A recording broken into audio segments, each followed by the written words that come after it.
Yeah, you know But what? at the same time, they still got to learn something from the past. Thank you for bringing that up because I wanted to make my point perfectly across here. Go for it. Now, first of all, if you don't know the feud with Sergeant Slaughter and the Ultimate Warrior, where you been? I mean, really? You don't know that feud? You don't know that Sergeant Slaughter got his first WWE title from the Ultimate Warrior, which prompted WrestleMania 7, which was the career-ending match of the Macho Man Randy Savage, the Macho King, Randy Savage, because he was the king at the time, and the Ultimate Warrior.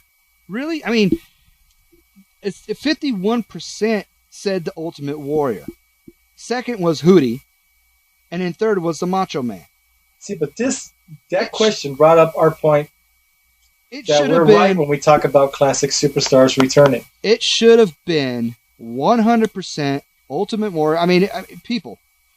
I mean, I know you're fans, and it just makes you look bad when you're just a mark and you said Hulk Hogan or Macho Man Randy Savage. I mean, that match was classic. It was the career-ending match. That's what led up to the career-ending match. How do you not know that? Yeah. See, but that's a good reason why they need to keep bringing back classic superstars. If they can continue to put out questions like this or show old video clips, it's going to bring back classic fans. And you know what happens is this shows you the level of fans that are in the WWE right now. They don't know their roots. No. They don't know anything about what they're watching today because they're so used to the crap that's on right now. But they don't know anything better. Like, they should have saw that and said, oh, boo, I got to get on there. And they should have blew that up to 100%, like you said. It should have been 100%. And I was pretty much disappointed. Like, it was just ridiculous. Like, seriously? I mean, but I guarantee you, if you ask them who did Hornswoggle beat for the last 3 weeks, they're going to 100% is going to come out. Oh, I guarantee you that, they would know, like, when John Cena won his first WWE title, they would know that. Yeah. And I don't blame the fans at all, one bit.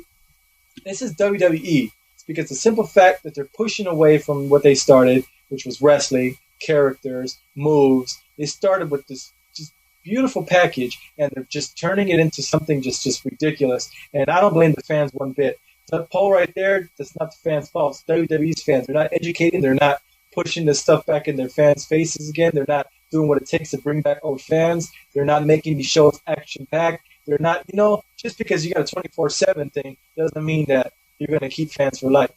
You need to put this stuff every week on your shows. Bring back classic superstars. Show a flashback at this time. You know what I mean? This time 3 years ago or something. You know what I mean? Right. You got to mix it up. And this is WWE's fault. It's not fans' fault. This is WWE's fault that poll was that close. Let's get into ECW. Inside the Ring with Mike and Ray. ECW that aired yesterday. We're going to just go through it real quick.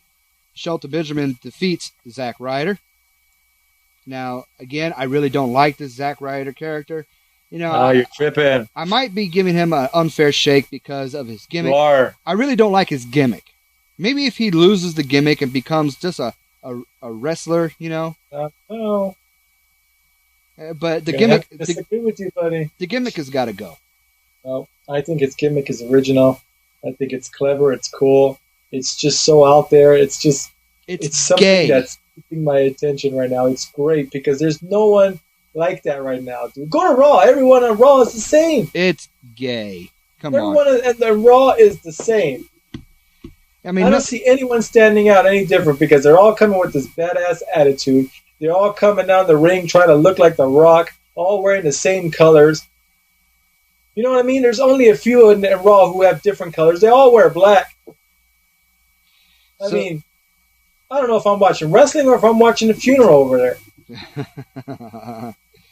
I mean, seriously, like, this guy is just a breath of fresh air. He's just so different. He's just an original character. He's doing his thing. I want to see more. I want to see Shelton Benjamin be put a lot more over than what he has been.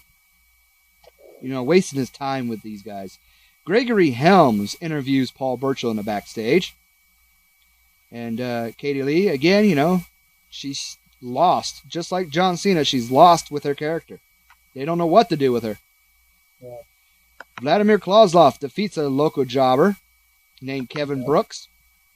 And Ezekiel Jackson comes out and they do a face-off with Kozlov.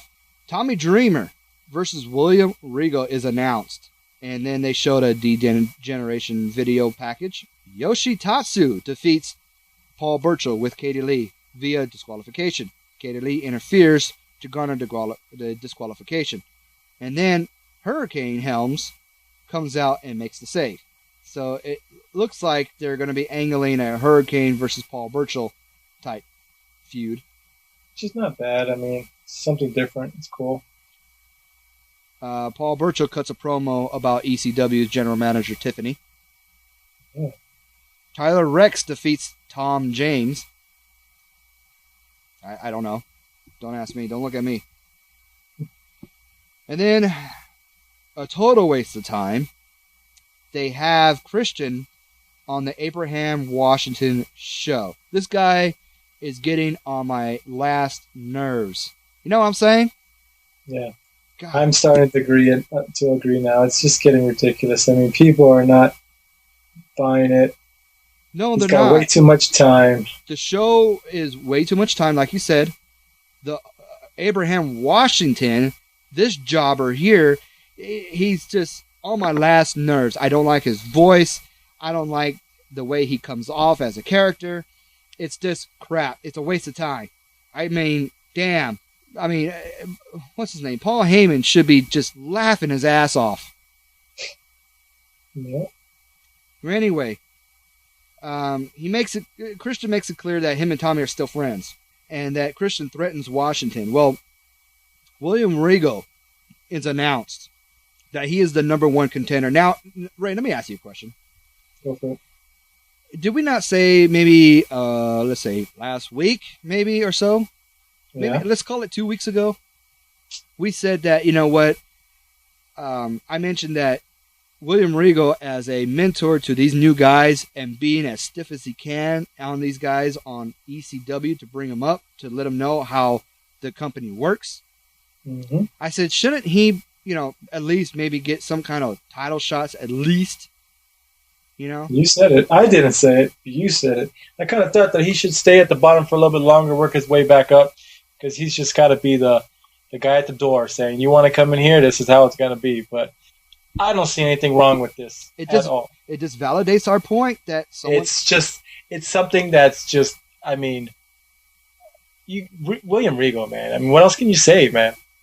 That's a match I would love to see. It just validates our point. It just validates us in general that indeed someone is listening to our show, and we know who it is. And we're not going to mention any names. But again, this is where you, as a listener, can subscribe to our show, make your point, and you can co-host, and they will listen to you as well. So yeah, they named William Regal as the number one contender, and he comes out and he confronts Christian. Well, they had the match, William Regal, that defeated Tommy Dreamer via pinfall. And after the match, Christian hits the ring to make the save because William was serving Dreamer with a beatdown. And that's your ECW review. A good show, man.